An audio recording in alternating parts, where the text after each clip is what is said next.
Сәлеметсіздер ме балалар? Бізде бүгін 13-ші сабақ. Нәтиже сабақ мен не үйрендім. Алдымен балалар біздің каналымызға тіркеліп, лайк және қоңырау басуды ұмытпаңыздар. Бірінші жаттығу мәтінді оқы.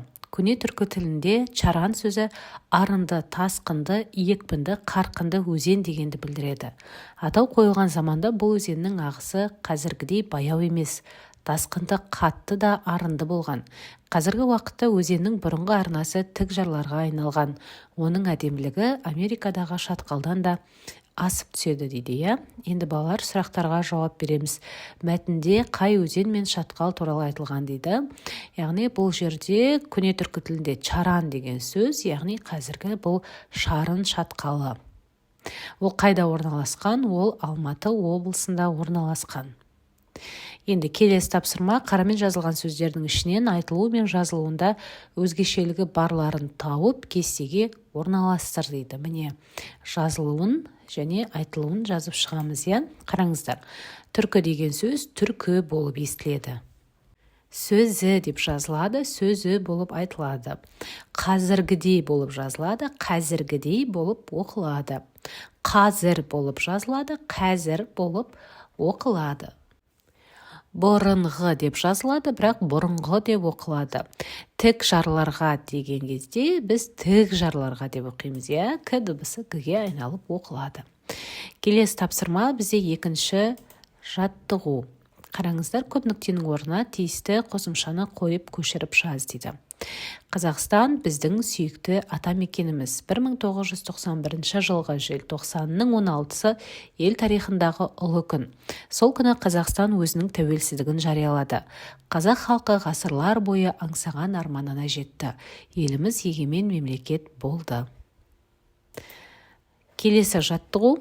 Қазақстан туралы кітаптар мен энциклопедиялардың көмегімен сұрақтарға жауап беріп көр дейді. Міне балалар, бізде алдымызда сұрақтар тұр, осыларға жауап іздеп көрейік. Қараңыздар, Қазақстан халқының саны қанша дейді.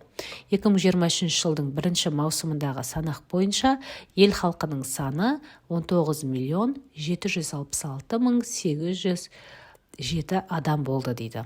Қазақстанда неше облыс бар дейді. Қазір Қазақстанда 17 облыс бар. Жер көлемі жағынан Қазақстан дүние жүзінде нешінші орын алады? Жер көлемі бойынша 9-шы орында дейді. Аумағы міне шамамен осындай. Қазақстанда қанша ұлт өкілі тұрады дейді. Қазақстанда 130-дан астам ұлт өкілдері тұрады деп жазамыз. Келесі балалар бізде 4-ші жаттығу. Өзің тұратын жерге саяхат жасау картасын әзірле дейді. Әр сұраққа жауап жаз дейді. Саяхатқа қай жерге барасың? Мен саяхатқа Астана қаласына барамын. Неліктен сол жерді таңдадың? Ол жерде әдемі ғимараттар, түрлі субұрқақтар, ойын-сауық саябақтары бар. Ол жерге қай кезде барған ыңғайлы?